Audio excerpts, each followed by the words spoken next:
ओम शांति। आज प्यारे मीठे भगवान की मीठी मुरली मंथन की डेट है 7 जुलाई 2020। तो मीठे मीठे बाबा अपने बच्चों से कह रहे हैं, पुरुषार्थ कर दैवी गुण अच्छी रीति धारण करने हैं, किसी को भी दुख नहीं देना है, तुम्हारी कोई भी आसुरी एक्टिविटी नहीं चाहिए। भगवान कह रहे हैं कि दैवी गुण धारण करने बाबा बोलते हैं, तो उसके लिए तो पुरुषार्थ करना पड़ेगा। अब किसी बच्चे को अच्छे नंबर लाने एग्जाम में तो पढ़ाई तो करनी पड़ेगी ना। हाँ, तो किसी को दुख नहीं देना है, हमारी सारी आसुरी एक्टिविटी नहीं रहनी चाहिए। आसुरी एक्टिविटी में बहुत कुछ आ जाता है, चिढ़ना, रूठना, हाँ, गुस्सा करना, इरिटेट होना, हल्ला करना, ज़्यादा बोलना, हाँ, ज़ोर ज़ोर से हंसना, ज़्यादा नींद लेना, ज़्यादा खाना, बहुत तरह की चीज़ है जो असुर लोग करते हैं। असुर लोग को शोभा देता है, देवता लोग ऐसे नहीं करते। सौम्यता होती है, हर्षित मुक्ता होती है, विनम्रता होती है, सरलता होती है, गंभीरता होती है, परोपकारिता, प्रसन्नता, बहुत सारे दैवी गुण हैं। इनको धारण करने और सारे आसुरी एक्टिविटी छोड़ते जाना है। और कहते हैं ना, ज़िंदगी में कोई भी फैसला लो तो सोच समझ के लेना, क्योंकि हर फैसले के बीच में परिणाम छिपा होता है। उसी तरह से जैसे बीज के बीच में वृक्ष का सार छिपा होता है ना। तो बस यहाँ हमें सोचने की भी ज़रूरत नहीं है, क्योंकि यहाँ बाबा हमारे लिए बैठा है सोचने समझने के लिए। हमें तो बस श्रीमत पर आँख मूंद कर चलना है, क्योंकि यही वो लाठी है जो हमारे बुढ़ापे का सहारा है, अर्थात हमारे जीवन का सहारा है। हाँ, लाठी कहो, पतवार कहो, जो कहो, सब यही है।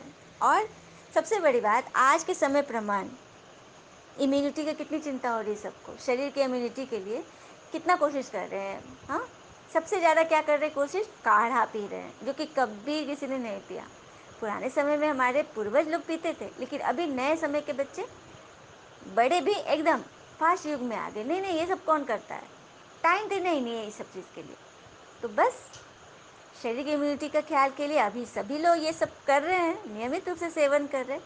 तो आत्मा की इम्यूनिटी के लिए क्या, कौन सा काढ़ा पीना है, तो श्रीमत का काढ़ा। ये काढ़ा ही है श्रीमत का, जो हमारी आत्मा को स्ट्रॉन्ग कर रही है। तो सबको पीना है ना। प्रश्न है, कौन से आसुरी गुण तुम्हारे श्रृंगार को बिगाड़ देते हैं। तो बस आपस में लड़ना झगड़ना, रूठना, सेंटर पर धमचा मचाना, दुख देना, यह आसुरी गुण है जो तुम्हारे श्रृंगार को बिगाड़ देते हैं। सही बात है, बहुत सुंदर से सज कर आए, पार्लर से एकदम तैयार होकर आए, लेकिन कोई बात आ गई, किसी ने थोड़ा सा मेरी इच्छा के विरुद्ध बोल दिया, अब देखो मेरा चेहरा एकदम लटक गया, सारा मेकअप, सारी सुंदरता खत्म, 1 सेकंड में होता है ना। तो वही बात है, आसुरी गुण जैसे शरीर के सारे मतलब श्रृंगार बिगाड़ रहे हैं, तो आत्मा का भी बिगड़ रहा है। आत्मा का बिगड़ गया, आत्मा में क्वेश्चन आ गया, तो शरीर तो फिर बचेगा ही नहीं, वो तो मिट्टी है, बाहरी खोल है, आवरण है। जो बच्चे पिता का बन करके भी इन आसुरी गुणों का त्याग नहीं करते और ही उल्टे कर्म करते रहते, उन्हें बहुत घाटा पड़ जाता है। तो हिसाब ही हिसाब है। पिता के साथ बाबा धर्मराज भी है। बाबा बीच में याद दिलाते रहते कि बच्चे, मैं अभी मीठे बच्चे दुलार प्यार से समझा रहा हूँ, बच्चे तैयारी करो, घर चलना है, मैं लेने आ गया हूँ। फिर भी न चलो, न तैयारी करो, तो मैं धर्मराज भी हूँ, क्योंकि लास्ट में तो सबका हिसाब किताब, लेखा जोखा देखना ही पड़ेगा ना बाबा को। तो कोई भी उल्टे कर्म हमें नहीं करने हैं। और आज की मुरली का एकदम मस्त गीत है, झूमता हुआ। भोलेनाथ से निराला, गौरीनाथ से निराला, कोई और नहीं हो। भोलेनाथ से निराला, गौरीनाथ से निराला, कोई और नहीं। ऐसा बिगड़ी बनाने वाला कोई और नहीं। भोलेनाथ से निराला, गौरीनाथ से निराला, कोई और नहीं। तूने जग का कष्ट मिटाया, आकर हमको मुरली सुनाया। तूने जग का कष्ट मिटाया, आकर हमको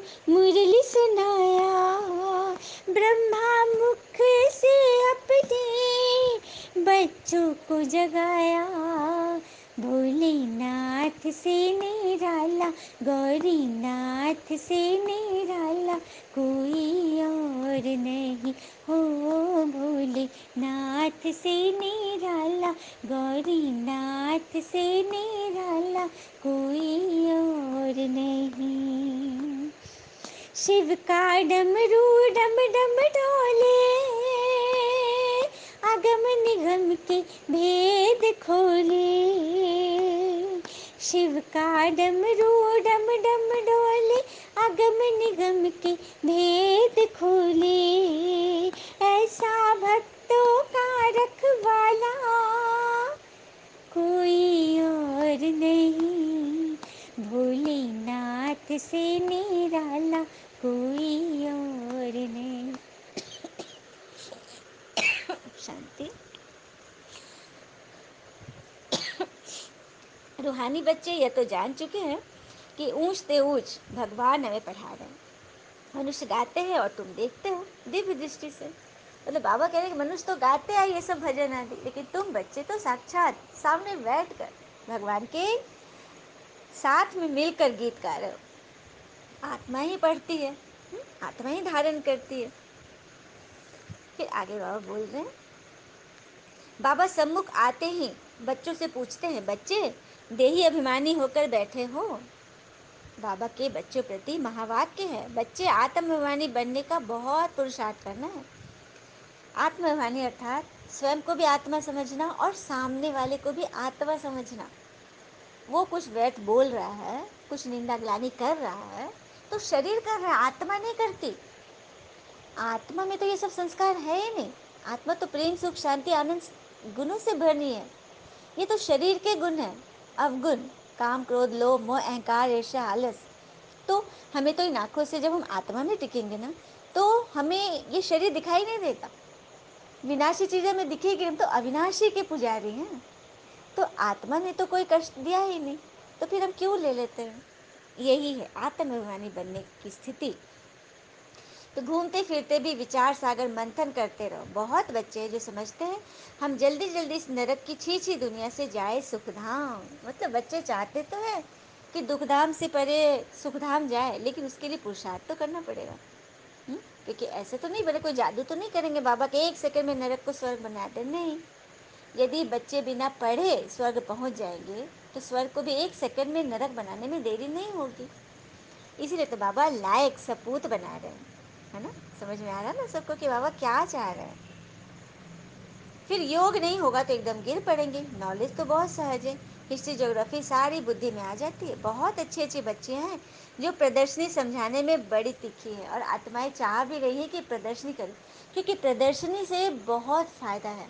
गांव गांव में लोग प्रदर्शनियाँ लगाती हैं, दीदियाँ बहनें लोग, ताकि आत्माएं फ़ोटो देख कर के, पिक्चर देख कर, माइक वाइक लगा कर थोड़ा अट्रैक्शन करते हैं ना, तो आत्माएं पहुंचती हैं। और वहाँ पे इनको बताना है कि हम कौन, हमारे पिता कौन, ये सृष्टि चक्र क्या है, ड्रामा का रहस्य क्या है, हाँ, हमारे एम ऑब्जेक्ट क्या है, सारा कुछ बताया जाता है ना। तो उसमें से जो दैविक कुल के होंगे वो आ जाते हैं, क्लिक हो गया, उनकी बुद्धि को टच हो गई। तो प्रदर्शनी करेंगे, मास स्केल पे सबको बताएंगे, तभी तो होगा। फिर बाबा कह रहे कि दुनिया में कितना दुख है, जल्दी जल्दी ख़त्म हो जाए, इंतज़ार में बैठे हैं। मतलब बच्चे कह रहे कि इंतज़ार में बैठे, तड़पते रहते हैं, जैसे बाबा से मिले तो तड़पते हैं, और से स्वर्ग का रास्ता जानने के लिए, वहाँ तक पहुँचने के लिए तड़प रहे हैं बच्चे।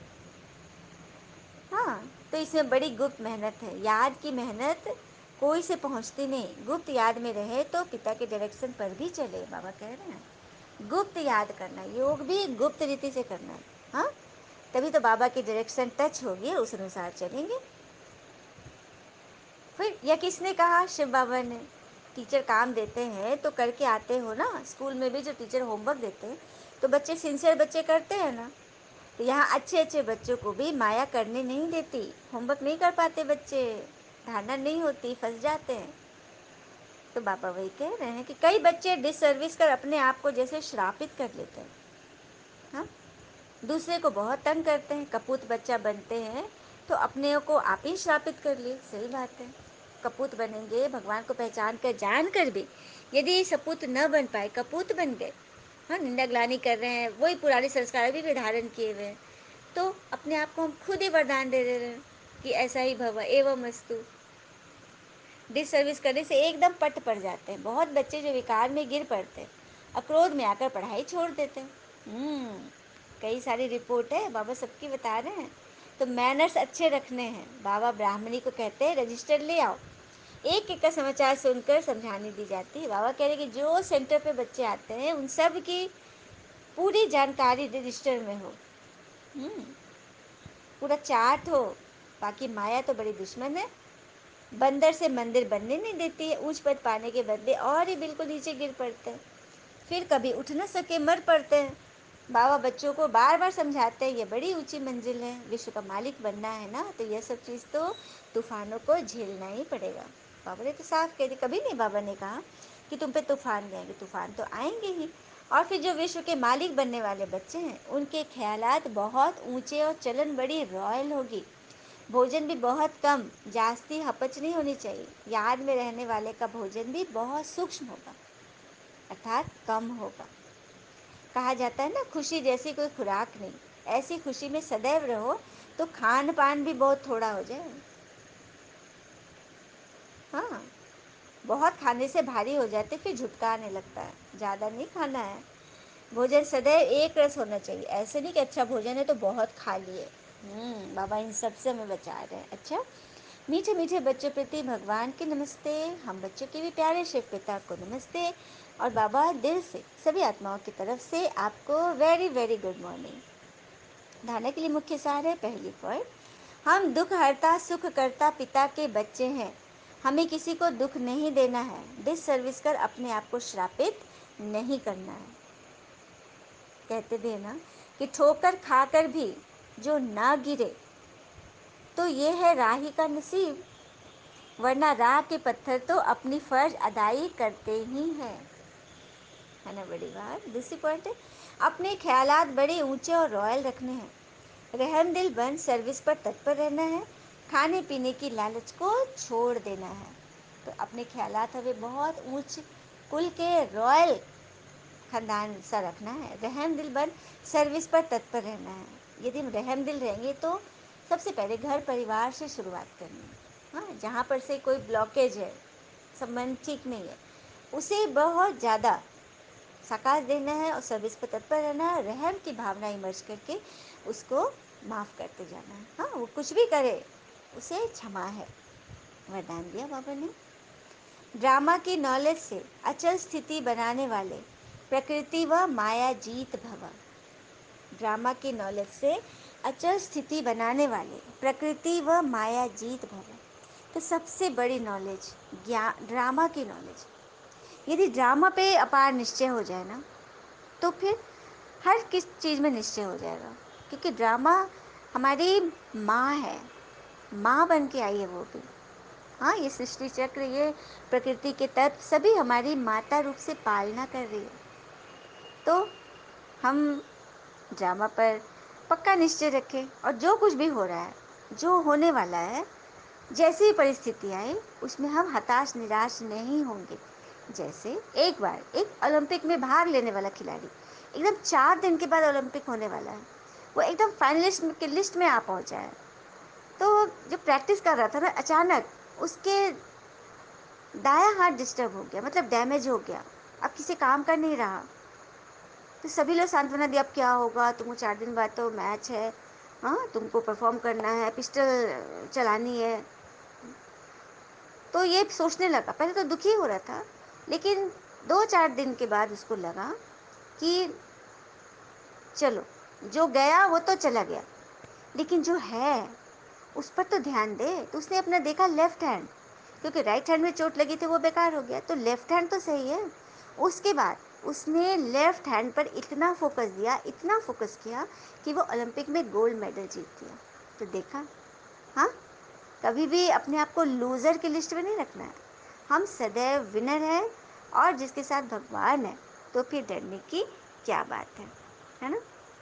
तो यह संकल्प भी ना आए कि हाय ड्रामा, हाँ, ऐसी स्थिति हो जो कोई संकल्प में भी हलचल ना हो, सदा अचल अडोल स्थिति रहे, तब प्रकृति जीत व माया जीत का वरदान मिल जाएगा। मतलब सदा अचल अडोल रहो।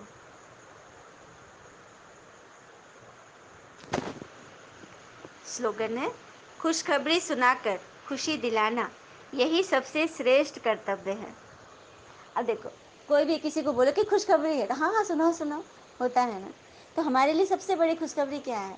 भगवान आ चुके हैं, सुनो सुनो सुनो, भगवान आ चुके हैं, सब उनसे स्वर्ग का वर्षा लो। ऐसे करके मन ही मन आत्माओं का आह्वान करना है। हाँ, खुशी दिलाना, सबको खुशखबरी सुनाना यही सबसे श्रेष्ठ उत्तम सेवा है। अच्छा, हमारा लक्ष्य क्या है? लक्ष्य तो हमने रख